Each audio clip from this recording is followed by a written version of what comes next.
성가대 이제 헌신 예배로 하나님 앞에 예배를 드립니다. 말씀은 이제 계속 열왕기상 강해를 해 나가겠습니다. 그런데 오늘 또 말씀을 보니까 이게 하나님을 찬양하면서 살자고 하는 솔로몬의 권고의 말씀이 있어요. 오늘 말씀에. 그래서 이게 헌신 예배랑 딱 맞는 것 같아요. 저는 이제 학교 다닐 때 이 기독교 학교를 다녔기 때문에 채플이 있죠. 채플 시간이 있는데 채플에 의무적으로 이제 참석을 해야 됩니다. 그런데 어떤 애들은 이제 채플에 잘 참석을 안 하고 도망다니고 이제 그래서 이렇게 일정 참석을 못하면은 또 어디 저 가나안 노고등학교 끌려고 다시 영성 훈련 받아야 돼요. 그래서 나는 예배를 왜 안 들어가는지 이해를 못했어요. 애들 예배 시간이 너무 좋았어요. 학교 채플이 두 가지가 좋았는데 하나는 이제 설교할 때 그 당시에는 이제 교수님들이 주로 설교를 하셨는데 그 지성적인 설교가 너무 좋았습니다. 지성적인 설교가 교회에서 듣는 목사님 설교보다는 지성적인 설교가 좋았고, 두 번째는 이제 성가대가 너무 좋았어요. 그 이제 종교음악과가 있는데 종교음악과 학생들이 이제 이렇게 오케스트라하고 같이 찬양을 하고 그 성가대가 좋았고, 그 다음에 더 좋은 것은 회중찬송. 거기 학생들이 한 1,200~300명이 이제 채플실에서 찬송을 하는데 교회 가면 다 성가대원들이에요. 때가 청년들이 다 성가대원들이니까 찬송을 부를 때 4부로 부릅니다. 자기 파트로 다 불러요. 그러니까 1,300명이 쫙 찬양을 부르는데 성가대 같아요. 천국에 와 있는 느낌이었어. 그래서 예배 땡땡이 치는 놈은 이해를 못하겠대. 이렇게 예배를 안 드리고 도망을 가나. 그래가지고 예배를 드렸어요. 미국에 있을 때 한 교회, 동네 교회 이제 갔는데 한 3,000명 모이나? 2~3,000명 모이는 교회였는데 크리스마스 때 갔는데 이제 그 오라토리오 중에 여러분이 잘 알고 있는 그 메시아를 이제 풀로 공연을 했습니다. 공연을 이제 하는데 그 중에 이제 합창곡이 있죠. 우리가 잘 아는 할렐루야. 예? 한참 미사곡 할 때 졸다가 이제 할렐루야 하면 깜짝 놀라서 깨가지고 보면 이제 할렐루야 들어갈 때 이제 그날 들어가는데 자기 파트대로 들어가서 앉더라고. 큰 교회당에 들어가서 앉는데 보니까 그날 이제 합창곡 할렐루야를 할 때는 온 사람이 다 하는 거예요. 전 그날 예배 참석한 사람이 한 2~3천 명이 다 하는 거예요. 근데 그 미국 사람들은 다 성가대하고 이렇게 했기 때문에 자기 파트로 부를 수가 있어요. 할렐루야를 한 번씩만 맞춰봐. 다 앉혀놓고 쫙쫙 야 그리고 그냥 딱 하는데 할렐루야를 하는데 진짜 이게 천국이에요. 천국. 여러분 그 요한계시록 4장 5장 있잖아요. 4장 5장 거기 보면 뭐가 있어요. 천국에서 예배가 천상 예배가 있죠. 천상 예배 드리는 모습이 요한계시록 4장 5장에 있는데 거기 보면 온 천군 천사들과 구원받은 모든 성도들이 뭐하고 있어요? 찬양을 하잖아요. 창조주 하나님과 구원의 어린 양 우리 예수님께 찬양과 경배를 드리는 그런 예배를 드리고 있습니다. 지금 그렇게 드리고 있어요. 우리가 교감을 못해서 그렇지 우리만 예배 드리는 게 아니라 구원받은 성도들이 천군 천사와 함께 찬양 예배를 드리는데 얼마나 웅장하겠습니까, 여러분? 만약에 음악이 없었다면은 교회 예배가 얼마나 지루하겠어요. 그죠? 제가 나와서 그냥 묵도하겠습니다. 찬송이 없잖아요. 교동문 한번 읽고 설교하겠습니다. 또 기도하고. 얼마나 딱딱하고 지루하겠어요. 그런데 하나님 음악이라는 걸 선물로 주셔가지고 이 예배를 굉장히 풍부하게 하고 영화롭게 하죠. 특별히 우리나라 사람들은 음악을 굉장히 좋아해요. 그래서 우리나라 사람들이 노래 부르는 걸 좋아해가지고 노래를 많이 불러. 예배 시간에 노래를 엄청나게 많이 부르죠. 금요일 날은 한 30분씩 찬양만 해요. 우리도 한 30분 계속 찬양하고 기도하고 찬양하고 기도하고 찬양 기도하고 찬양하고. 한국 사람들이 노래를 좋다 보니까 한국 예배에 노래가 많습니다. 찬양이. 그래서 어떤 교회 가면은 요새 교동문 안 하는 교회가 많아요. 교동문가 안 읽고 지루하다 그래가지고 그걸 찬송으로 또 대체해서 그렇게 많이 해요. 근데 저는 교동문을 읽어요. 왜냐하면 예배 시간에 하나님 말씀을 읽는 것이 빼는 건 옳지 않다고 생각해요. 그래서 전 제 신학에 의해서 읽습니다. 어떤 사람은 여기 전통적인 교회네. 전통적인 교회 맞는데 단지 전통적인 교회에서가 아니라 제 신학에 의해서 읽는 거예요. 하나님 말씀을. 요새 이제 청년 집회 이렇게 막 음악 집회를 많이 하죠. 이제 찬양을 많이 하는데 그 찬양은 저도 좋아하기 때문에 잘하지는 못해도 좋아하는데 너무 또 청년 집회가 음악 위주로 가는 건 별로 좋지 않아요. 하나님 말씀을 가르치고 이런 게 같이 가야 되는데 하여튼 저도 청년 때는 이제 성가대를 했는데 썩 잘 부르지는 못하고 베이스를 했는데 잘 부르는 사람 옆에 가서 항상 앉아서 불렀습니다. 그런 음이 나와요. 여러분 아시죠? 우리 솔로 선생 옆에 있으면 올라가요 안 올라가요? 덩달아 올라간다니까 근데 여기 소리를 조그맣게 내는 사람 옆에 있으면 올라가요, 안 올라가요? 겁이 나서 안 올라가지. 소리가 삑 나올까봐. 그 악보를 딱 보고 있다가 미파이잖아요. 그럼 제가 안 보고 부르잖아요, 제가. 그럼 나도 모르게 올라가요. 근데 찬송 부를 때 악보를 보잖아요. 그럼 파 안 올라갈 것 같아. 그럼 안 올라가, 안 불러. 그냥 있어요. 자신감도 중요한데, 하여튼 우리 찬양을 하는데, 여러분 성가대로 이렇게 봉사하게 된 거 영광인 줄로 믿습니다. 영광. 여러분이 부르는 찬송을 통해서 우리 성도님들이 설교 듣기 전에 마음이 열리고 은혜를 받고, 그래서 은혜 받을 준비가 다 돼. 이 찬양이 하나님께 영광을 돌릴 뿐만 아니라 우리 모두에게는 뭐가 돼요? 하늘은 영광이고 땅에는 은혜가 되는 거죠. 우리 모두에게 가슴을 열고 노래 하나가 때로는 우리를 울게 만듭니다. 찬송 하나가. 성가대원들이 얼마나 중요하냐면은, 이제 우리 교회 처음 들어오는 사람들이 이렇게 제일 먼저 보는 사람이 누구예요? 목사하고 성가대인데, 저는 이제 가운을 안 입으니까 뭐 양복 입고 하는데, 다른 옷 입고 예배드리는 사람은 성가대밖에 없어요. 성가대. 그러니까 여러분들은 이제 찬양만 하는 게 아니라 사람들이 와서 눈에 안 보려고 해도 보이는 거죠. 예배드리는 태도라든가 찬양 부리는 태도 같은 게 다 보여요, 사람들에게. 그래서 이 모든 게 다 중요해요. 하여튼 모든 게. 오늘도 이 찬양을 얼마나 영광스러운 찬양을 하는지 그냥 찬양 듣고 갔으면 좋겠다. 어떻게 목사의 설교가 사족이 될 수도 있어요. 찬양이 얼마나 좋으면. 하여튼 여러분 죽을 때까지 하나님 찬양하는 여러분 되기를 주의 이름으로 축복합니다. 자, 오늘은 온 세상에 하나님의 영광을 드러내는 삶을 살라, 그런 주제로 말씀을 전하려고 하는데, 이 솔로몬이 성전을 짓고 지금 언약궤를 지성소에 모셨죠. 그리고 이제 온 백성들과 다 그 리더들이 다 모여가지고 번제단 앞에서 이제 그 봉헌 예배를 드리는 장면을 계속 공부하고 있어요. 지금 쪼개가지고 한 번에 쫙 하고 다른 항으로 넘어가야 되는데, 이 부분이 중요하기 때문에 이걸 쪼개서 지금 계속 공부하니까 지금 여러분 너무 숲으로 들어오면은 나무 전체 모습을 잃어버릴 수 있습니다. 전체를 봐야 돼요. 그래서 예배 성전을 짓고 그 다음에 이제 봉헌 예배를 드리는 중이에요. 봉헌 예배를 드리는 중인데, 성전을 지었을 때 하나님의 영광이 그 성전의 구름의 형상으로 쫙 임했죠.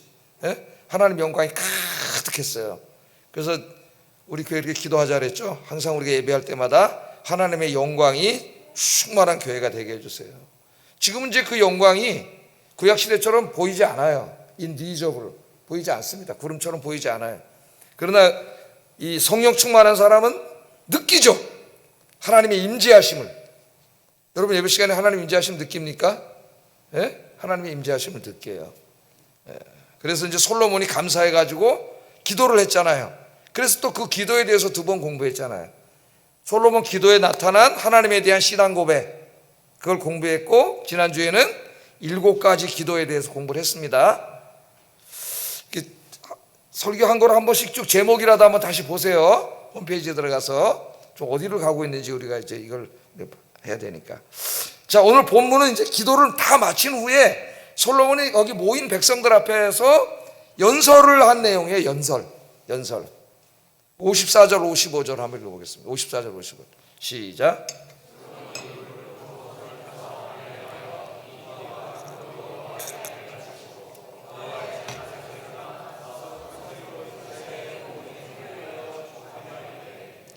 솔로몬이 무릎을 꿇고 손을 펴서 하늘을 향하여 이 기도와 간구로 여호와께 이르기를 마치고 그거죠.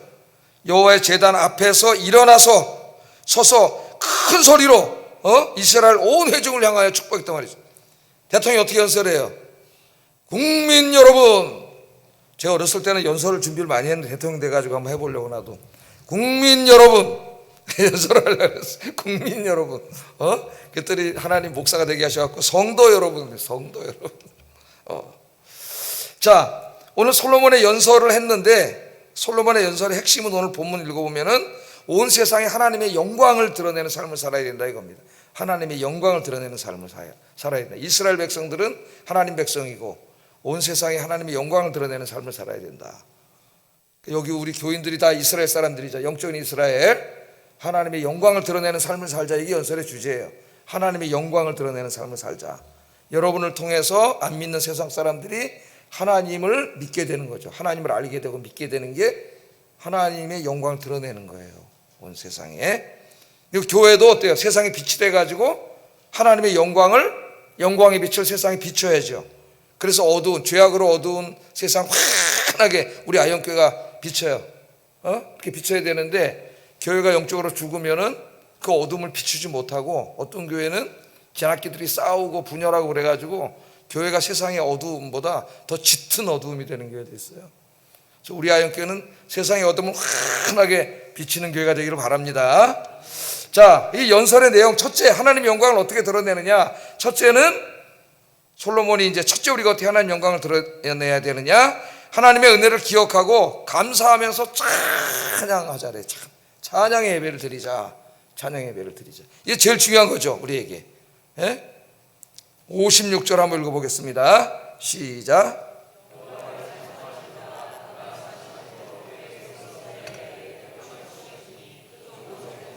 물은 말씀하신 그 모든 좋은 약속이 하나도 이루어지지 아니함이 없도다. 오늘 잠을 안 깨고 했나? 한번 더 잠을 깨겠습니다. 잠을. 몸을 한번 푸세요. 가서 여러분 오후 예배 올라올 때 기도하고 올라오세요. 정신 바짝 차려가지고 여기 서 있는 목사 그냥 뚫어지게 봐서 막 빵꾸가 날 정도로 그냥 쳐다봐가지고 예배를 드려야 돼요. 그러면 습관이 돼요. 좋은 습관이 됩니다. 자꾸 이렇게 하면은 그거 금방 습관 되어버려요. 이게 좋은 게. 여러분 마귀가 딱 역사예요. 자, 솔로몬의 아버지 다윗이잖아요. 다윗이 뭐 하는 사람이에요? 다윗이 음악을 너무 좋아하는 사람이야. 다윗은 맨날 뭐예요? 수군과 비파로 자기가 작곡해가지고 하나님을 찬양하는 사람이에요. 이 사람이 다윗, 자기 아버지가 그런 사람이에요. 시도 쓰고. 그러니까 다윗은 왕이면서 정치인이기도 하지만은 또 군인이에요. 전쟁터 나가서 싸우는 군인이지만 굉장히 또 음악 감성적인 사람이에요. 시도 쓰고 또 작곡도 하고 악기도 연주하고 노래하고 이런 사람이에요. 이 다윗이. 그게 제일 부러워. 다윗이 모든 걸 다 가진 사람이에요. 이 사람이. 솔로몬이 그걸 알죠. 자기 아버지가 어떤 사람인지. 그래서 다윗이 왕이 된 다음에 다른 거 다 제쳐놓고 뭐 했어요? 성전이 없었죠. 다윗 때는. 그 성막에서 예배를 드렸는데, 하나님께 예배 드릴 때마다 쓰려고 제일 먼저 성가대를 만들면, 성가대. 다윗의 성가대가 몇 명이냐면 4,000명이에요. 여러분 한번 성경 찾아보세요. 역대상 23장 5절. 역대상 23장 5절. 역대상 23장 5절 찾아보세요. 여기서 맨날 띄워주니까 성경이 어디 있는지 모르는 수가 있어요. 한 번씩 찾아봐야 돼.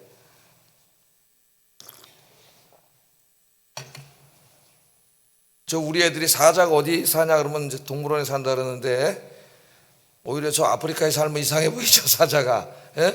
성경 말씀 여기 있는지 알아요. 여기 성경책에 있는데. 자, 한번 읽어보겠습니다. 시작. 여호와께 찬송을 드리기 위하여 만든 악기로 찬송하는 자들이니라. 그러니까 악기를 연주할 줄 아는 성가대 4,000명을 만들었어요. 매일 예배를 드리잖아요. 상번제하고 하번제가 있죠. 매일 하루에 2번씩 하나님 앞에 예배를 드리는데, 여기에 이제 교대로 성가대. 그러니까 예배의 음악의 중요성을 알고 그걸 만든 사람이 다윗입니다. 벌써 다윗 때 예배 중요성을. 근데 오늘 그 아들 솔로몬도 지금 하나님 찬양하자 그러잖아요. 또 여러분 2장을 더 넘겨서 역대상 25장 1절 7절에 보면은 그 성가대를 만드는 자세한 내용이 나와요. 1절 7절에 그 레위 자손 중에서 아삽의 후손들, 헤만의 후손들, 여두둔의 후손들, 이 세 사람들을 뽑아가지고 가문을 이 사람들로 하여금 이제 하나님을 찬양한 성가대로 구성을 다 합니다. 그러니까는 다윗은 뭐가 중요한지를 아는 사람이에요. 자기 국가를 운영하고 이 국가가 하나님 앞에 복을 받고 번창하기 위해서 제일 중요한 게 뭔지를 아는 사람이에요. 제일 중요한 게 뭐예요? 하나님을 예배하고 찬양하는 거예요. 복은 누가 주시는 거예요? 하나님이 주시는 거지. 근데 인간이 어리석게 자꾸 딴 걸 먼저 하려고 그래. 이게 제일 중요하대, 자기 인생에. 그래서 이 사람 왕이 됐을 때 제일 먼저 하나님 예배 드리는 조직을 한 거예요. 성가대를 다 만들어서 하나님 예배 때마다 음악이 있어가지고 찬양을 하도록 그렇게 만들었으니까 다윗의 공로가 굉장한 겁니다. 예배 음악을 사용하는. 그 여기 아삽의 후손, 헤만의 후손, 여두둔의 후손들을 다 동원해가지고 이제 성가대를 만들었잖아요. 그러니까 솔로몬 때는 이미 성가대가 있는 거예요. 이 사람들이, 전문 성가대원들이 다 성도들하고 함께 하나님께 찬양을 하는 거죠. 종교개혁 시대에 보면은 이제 칼빈하고 루터가 있는데요. 우리나라의 루터교는 그렇게 많지 않죠. 독일 중심으로 이제 루터교가 있고, 종교개혁 때도 개신교가 이제 갈라져 있었어요. 둘로. 루터교하고 이제 유럽 개혁파로 갈라져서 이제 싸우고 성찬식 때문에 싸우고 있었죠. 이해가 달라가지고 그러고 있었는데, 이 루터라고 하는 사람은 굉장히 그 이성적으로 이제 신학책도 쓰고 많이 그런 사람이면서도 음악을 좋아하는 사람입니다. 루터는. 그래서 자기가 작곡도 막 하죠. 뭐 있어요? 찬송가에도 루터가 작곡한 거 있죠. 내 주는, 이거 루터 맞죠? 내 주는 강한 성이요. 이거 루터가 한 거예요. 그래서 루터는 그 복음을 전하고 예배를 드리는데 음악을 적절히 사용하는 것이 굉장히 중요하다고 생각을 한 사람이에요. 왜냐하면 사람은 이성적인 뿐만 아니라 감성적이기도 하죠. 그래서 어떨 때는 설교보다도 금요일 날 나서 찬송 하나 불렀는데 그 찬송이 더 은혜가 될 때도 있습니다. 저도 찬송 하나 굉장히 은혜가 돼요. 그래서 우리 목사님들하고 늘 말하는 게 이 찬송 콘티를 잘 짜야 된다, 금요일 날. 근데 이제 여기 젊은 사람도 있고 연세 드신 분도 있기 때문에 우리 목사들이 콘티 짜기가 쉽지는 않아요. 왜냐하면 약간 음악적인 취향이 달라, 감성이 다르기 때문에 한쪽에다만 맞추면 한쪽이 좀 그래서 쉽지는 않습니다. 대상이 연령 차이가 많이 나기 때문에 최선을 다해서 이제 맞추고 있는데 굉장히 은혜가 되는 거죠. 근데 칼빈은 좀 다른 사람이에요. 칼빈은 굉장히 이성적인 사람이에요. 그래서 감정적인 거 별로 안 좋아해. 감정을 통해서 뭐 이렇게 하나님께 접근하는 거 안 좋아해. 그래서 음악 이런 거 별로 쓰지 않아요. 원래 그래서 장로교, 개혁파, 유럽교회는 이 찬송가가 없습니다. 찬송가가. 그들은 성가대도 없어요. 회중 찬송만 불러요. 싸움줄 아래하고 시편을 부르는 노래만 부르고, 이 영미교회 우리는 전통에 이제 영향을 받았기 때문에 찬송하고 성가대가 있고 우리가 그러죠. 근데 저는 이제 장로교 목사인데, 나는 이제 깔빈의 그 이성적이고 아주 예리하게 성경을 분석해서 가르치는 것도 좋아하는데, 나는 루터가 더 맞다고 봐요. 인간은 이성적인 존재만이 아니라 감성적인 존재이기 때문에 노래가 굉장히 중요하고 음악이 굉장히 중요하죠. 음악이. 근데 음악만 중요한 게 아니라 말씀도 중요하고 이게 같이 가야 돼. 근데 다행히 이제 옛날에는 장로교가 좀 메말랐어요. 교리만 있고 이래가지고 찬송가도 이제 그 찬송만 부르고, 저 김장한 목사님 침례교에서 복음성 맨 처음에 갖다 부르니까 막 사탄이라 그래. 사탄 놈의 새끼들이라 복음성 부른다고 막 옛날에 진짜 그랬어요. 막 교회에서 기타 치다 쫓겨나고 막 다 때려 부시고 장로님들이 가져나가고 막 타락했다고 막 이랬었는데, 요새는 이제 그런 게 없죠. 음악에 대한 이해도 넓어지고, 순복음교회 이쪽은 막 또 찬송을 막 엄청 부르는데, 이렇게 좀 클래식한 거보다는 거기는 뭘 불러요? 속죄함 부르는데, 속죄함을 거의 랩으로 불러요. 속죄함 주 예수 내 죄를 속했네 할렐루야, 이렇게 불러. 난 그래서 어렸을 때 그렇게 부르는 건 줄 알았어요. 찬송을. 장로교 왔더니 그렇게 안 부르더라고. 굉장히 고상하게 부르더라고. 그래서 이렇게 왔더니 악보대로 안 부르는 거야. 그게 막 그냥 목사님들이 막 이렇게 부르는 거죠. 막 뜨거운 노래를 부르는데, 요새는 또 거기도 음악 수준이 높아져가지고 다 비슷해. 이제 부르는 게 거의 다 비슷해. CCM 이렇게 통일돼가지고 찬송도 부르고 이제 그런 노래도 부르고. 그래서 한국 교회는 뭐 순수한 오순절 교회도 없고 순수한 장로교회도 없어요. 내가 볼 땐 다 섞였어요. 그래서 이제 한국 교회는 오순절 장로교만 있다. 오순절 둘 다 해. 근데 난 그게 맞다고 봐요. 설교도 해서 말씀도 잘 가르쳐 성경 공부도 해야 되고, 또 찬송을 부르고 들어서 은혜도 받아야 되고. 인간은 다 지정의를 갖춘 존재이기 때문에 너무 한쪽으로만 쏠리면 안 된다 생각이 들고, 그래서 여러분한테 말씀을 통해서도 은혜 받고, 우리 성가대 통해서 은혜 받고, 여러분 회중 찬송 부르면서 은혜 받는 여러분 되기를 주의 이름으로 축복합니다. 설교는 안 하고는 성가대 보이니까 그 얘기만 하네. 자, 찬송을 하는데 모든 시편을 읽으면 다 하나님 찬양하는 노래죠. 그런데 하나님을 찬양할 때는 그냥 하나님 찬양하는 게 아니라 하나님을 찬양하는 이유가 있어요. 찬양의 내용이 있다고. 내용. 그 찬양의 내용이 굉장히 다양하지. 시편에 어떤 사람들은 자기 음악 이론이 하나님의 영광 이런 것만 찬양이라 그러는데, 그거 어리석은 생각이에요. 하나님의 이름을 영화롭게 하는 영광송만 찬양이 아니라 시편을 읽으면 우리의 기도에 응답해 주신 것에 대해서도 찬양하고, 내 아플 때 병 고쳐 주신 것도 찬양하고, 어려움에 처했을 때 그 해결해 주신 것도 찬양하고, 찬양의 주제가 다양해. 그러니까 그건 어리석은 자, 성경을 잘 모르는 자들이 한 얘기. 하나님이 베풀어 주신 은혜에 감사하면서 부르는 노래가 뭐예요? 찬양이에요. 찬양. 그러니까 찬양에는 내용이 있어요. 내용. 여러분 언제 찬양해요? 하나님 은혜가 깨달아지고 감사할 때 노래를 부르죠. 우리가 노래를 불러요. 그래서 오늘 보면 솔로몬이 뭘 이제 찬양하자 그러면서 얘기하냐면 태평을 주신 하나님을 찬양하자 그래요. 태평. 다윗과 솔로몬 때는 이스라엘이 가장 발전하고 번영하고 안정을 누릴 때입니다. 그러니까 하나님이 이렇게 이 나라에 복을 주신 하나님을 찬양하자. 그래서 여러분 이제까지 우리 하나님 많은 복을 주셨었는데 최근에 우리가 좀 상당히 어렵고 또 미국의 대통령이 트럼프라고 하는 조금 이상한 사람이 대통령이 돼가지고 지금 전 세계가 요동치고 있어요. 야, 저런 캐릭터는 처음 본다 나도 그러는데 막 우방국가에다 관세를 25% 때려가지고 협박을 하고 가만히 보니까 장사꾼이더라고 이놈이. 이놈은 미안합니다 이분이. 그래가지고 관세 25%딱 때린다는 저쪽에서 깜짝 놀라면 쓱 딜을 해가지고 이제 지가 얻고 싶은 것도 얻고. 우리나라는 또 자동차 관세 4% 0.75%밖에 안 된다는데 해가지고 뭘 또 얻어내려고 그러는 거예요. 알래스카에다가 이제 뭐 가스 시설을 만드는데 삼성하고 현대에 와서 여기 투자하라고 이제 그거 하려고 한번 싹 겁을 주고 저기 협상하는 거지. 협상. 옛날에 우방국끼리는 그렇게 안 했거든요. 서로가 이렇게 좀 품위 있게 했는데 이 사람은 그런 게 아니에요. 왜 또 정치가 나오는지 모르겠네. 그래가지고 근데 하나 우리나라 근데 어려워요 사실 여러 가지로. 정말 이 조그만 나라에 남북으로 갈린 것만 해도 지금 그런데 이게 또 나뉘어가지고 지금 절반씩 나뉘어가지고 이게 뭐 하는 건지. 그래서 하여튼 기도하고 있는데요. 뭐 저는 해결책이 제 안에 있습니다. 이렇게 돼가고 있는 것 같아요. 하여튼 잘 그래서 해결이 잘 돼가지고 모든 국민들이 좀 화해하고 또 국가를 새롭게 세울 수 있는 개헌도 개헌을 반대하는 사람은 거의 없는 것 같아요.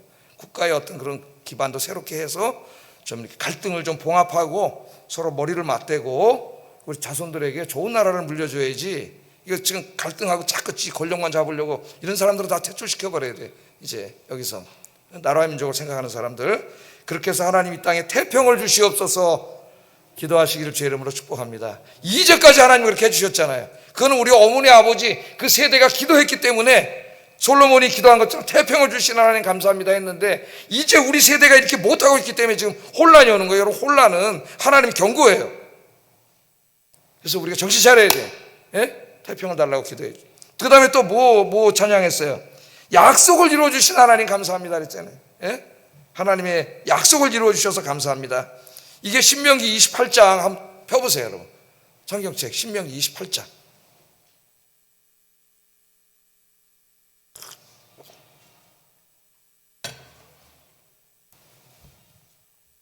1절부터 14절 보면은 야, 하나님 이게 언약의 축복이거든요. 신명기 28장이 이제 유명한 말씀입니다. 28장, 29장, 30장 하나님의 언약의 말씀들인데 여기 보면 언약의 축복이 약속돼 있죠. 예? 제일 좋아하잖아요. 우리 한국 사람이 제일 좋아하는 말씀이에요. 예? 이 복을 주신다는 말씀인데 지난번에 제가 뭐라 그랬어요? 그 앞에 뭐가 있어요? 모든 명령을 지켜 행하면 조건문이 있다 그랬죠. 구원의 은혜는 조건문이 없지만 무조건적인 거지만 하나님이 언약의 복을 주실 때는 조건문이 항상 있다 그랬어. 네가 하나님을 잘 섬기고 순종해 살면 신명기 28장의 복을 주신다 그랬어. 그러나 이 말씀을 어기면 언약의 저주를 받아요. 이걸 구분할 수 있어야 돼요 여러분. 구원은 조건이 없어요. 그건 무조건적인 은혜예요. 우리가 뭐 어떻게 해서 주는 게 아니에요. 구원은 자격이 없어요. 그런데 하나님 주시는 언약의 복은 조건문이 항상 붙어 있어요. 만일 못하면이에요. 못하면 여러분이 어떻게 하느냐에 따라서 달라져요 인생이. 근데 지금 뭐라 그래 솔로몬이 이 말씀대로 약속한 대로 다 주셨대잖아. 솔로몬 때는 뭐 최고 번창할 때 아닙니까 여러분? 금이 흔할 때인데 이때는 하나님 그런 은혜를 주신 거예요. 우리 민족이 지금까지 그렇게 주신 것처럼 그거 감사하고 있는데 우리도 계속 하나님 앞에 말씀대로 순종하고 잘 살고 하나님께 예배 잘 드리고 그래서 여러분 가정과 이 나라가 이렇게 복을 받길 주의 이름으로 축복합니다. 근데 이제 하나님이 염려하신 게 하나 있어요. 이렇게 복을 주시려고 그러는데 복을 받은 다음에 무너지는 사람이 많아요. 왜냐? 하나님이 염려하셨어요. 신명기 8장 12절 18절 저희 써왔을 거예요. 말씀. 자, 이 보세요. 말씀을. 네가 먹어서 배부르고 아름다운 집을 짓고 거주하게 되며 또 내 소와 양이 번성하며 내 은금이 중식되며 내 소유가 다 풍부하게 될 때에 내 마음이 교만하여 네 하나님 여호와를 잊어버릴까 염려하노라. 하나님은 아빠 하나님으로서 복을 주시기를 원해. 우리에게 다 주시려고 그러는데 염려하시는 게 있어야 하는, 걱정되는. 이걸 다 주면은 이 교만해져 갖고 하나님을 잊어버려. 제가 얘기하잖아요. 교회사 2000년에 경제적으로 풍요로워진 다음에 신앙생활 잘한 경우가 거의 없어요. 그래서 경제적으로 풍요로운 게 항상 좋은 게 아니에요, 여러분. 나를 하나님께로 가까이 가게 만드는 환경이 축복의 환경이에요. 아무리 돈을 많이 벌어도 그것 때문에 내가 하나님 멀어지게 되면 그건 축복을 할 수가 없어요. 그건 저주예요, 저주. 나를 하나님께로 가까이 가게 돼. 하나님 걱정하시고. 그 다음에 뭐라 그랬어요? 여호와는 너를 애굽 땅 종되었던 집에서 이끌어내시고 너를 인도하여 그 광대하고 위험한 광야 곧 불뱀과 정갈이 있고 물이 없는 건조한 땅을 지나게 하셨으며 또 너를 위해 단단한 반석에서 물을 내셨으며 내 조상들도 알지 못하는 만나를 광야에서 내게 먹이셨나니 이는 다 너를 낮추시며 너를 시험하사 마침내 내게 복을 주려 하셨음이니라. 그러나 네가 마음에 이르기를 내 능력과 내 손의 힘으로 내가 이 재물을 얻었다 말할 것이라. 인간이 자기가 오늘 돈 벌고 성공하면 뭐라 그래? 교만해지지. 누가 했다 그래요? 내가 했다 그러잖아. 내가 얼마나 대단한 놈이냐. 내 이 목사가 얼마나 대단한 목사냐. 내가 이걸 다 내가 읽었는데. 그렇게 된다는 거예요, 하나님이. 그럼 망하는 인생이 되는 거예요, 그때부터. 네가 마음에 이르기를 내 능력과 내 손의 힘으로 내가 이 재물을 얻었다 말할 것이라. 네 하나님 여호와를 기억하라. 그가 내게 재물 얻을 능력을 주셨습니다. 재물 얻을 능력을 누가 줬어요? 지혜와 능력을 하나님이 주셨더니 이놈이 딱 받아먹고 지가 했다고. 하나님 참칭하는 거예요. 이게 참칭. 자기가 했다고 교만해지는 거예요. 이같이 하시면 내 조상들에게 맹세하신 언약을 오늘날 같이 이루려 하심이니라. 그래서 하나님 말씀대로 잘 순종해서 하나님이 약속하신 언약의 복을 받고 그 복을 받을 때에 항상 겸손하게 모든 것은 다 하나님이 이루셨습니다. 감사합니다. 하나님을 찬양합니다. 이렇게 되기를 기도하고 있는 거예요, 솔로몬이. 이런 여러분 되기를 주의 이름으로 축복합니다.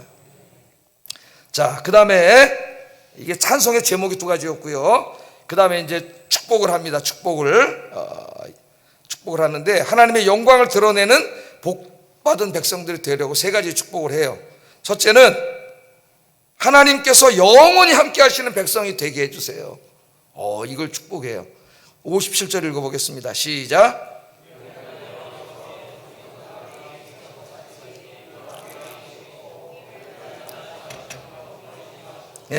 핵심이 뭐예요? 하나님께서 왕이잖아요. 왕. 자기 백성들이잖아요. 저는 목사고 여러분 성도님들이잖아요. 그럼 뭘 축복하는 거예요? 제가 이제 목사로서 우리 성도님들 삶에 하나님 앞에 갈 때까지 하나님이 영원히 함께하는 삶이 되게 해주세요. 이거보다 큰 축복이 있나요? 이 솔로몬의 축복은 나중에 이루어지지 않고 깨집니다. 이스라엘 백성들이 우상 숭배함으로 말미암아 에스겔 10장에 보면 하나님의 영광이 떠나요. 예루살렘에서 하나님의 영광이 떠나서 그 성이 망해버립니다. 그래서 저는 축복합니다. 세상 끝날 때까지 하나님이 영원히 함께 하시는 여러분 되기를 주의 이름으로 축복합니다. 어디 가서 뭘 하든지 간에. 두 번째, 뭘 축복했어요? 하나님의 백성, 이 백성들이 자기 멋대로 살지 말고 욕심대로 살지 말고 하나님 말씀에 순종하는 백성이 되게 해주세요. 이것만큼 중요한 게 어디 있어요? 58절 읽어보겠습니다. 시작. 우리 조상들에게 명령하신 계명과 법도와 율례를 지키게 하시기를 원하오며. 이 사람이 목사가 아니라 정치인이잖아요. 왕인데. 왕인데 지금 자기 백성들이 뭘 하기를 원하는 거예요? 세금 많이 내라, 나에게 충성해라가 아니라 하나님 말씀에 순종하는 백성이 되게 해주세요. 하나님 말씀에. 아까 조건문이 붙는다 그랬죠? 말씀대로 살아야 그 신명기 28장의 복을 받는 거예요. 그 다음 세 번째, 하나님께서 이 백성들에게 필요한 것들을 공급해 주세요. 이걸 축복했습니다. 59절 읽어보겠습니다. 시작.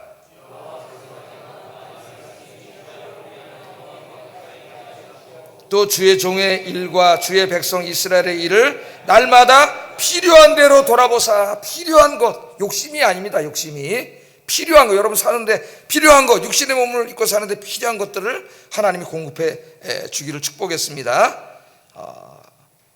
표준 번역을 보면 이렇게 번역했어요. 날마다 그 형편에 맞게 자비를 베풀어 주시기를 바랍니다. 자비를 베풀어 주시기를 바랍니다. 그렇게 이야기했습니다. 그리고 마지막 60절에 이에 세상 만민에게 여호와께서만 하나님이시고 그 외에는 없는 줄을 알게 하시기를 원하노라. 이렇게 세 가지로 축복을 했는데, 여러분 우리 살아가려면 일용할 양식이 있어야 되지 않습니까? 그것 때문에 우리가 맨날 힘들고 걱정하고 염려하는데, 여러분 가정에 하나님 복을 주셔서 의식주에 걱정 없는 여러분의 가정이 되기를 주의 이름으로 축복합니다. 이게 세 가지를 축복했어요. 기도하겠습니다. 자, 오늘 연설의 제목은 하나님을 영화롭게 하는, 하나님을 영화롭게 하는 것. 첫째는 예배의 삶을 통해서, 찬양의 삶을 통해서 하나님 영화롭게 해주세요. 감사와 찬양이 넘치는 예배의 삶을 삶으로 이웃들에게 하나님의 영광을 드러내게 하소서. 두 번째, 하나님께서 함께하는 인생, 하나님의 말씀에 순종하는 인생, 모든 것에 부족함이 없는 삶을 삶으로 하나님의 영광을 돌리는 삶이 되게 해주세요. 두 가지예요. 기도하겠습니다.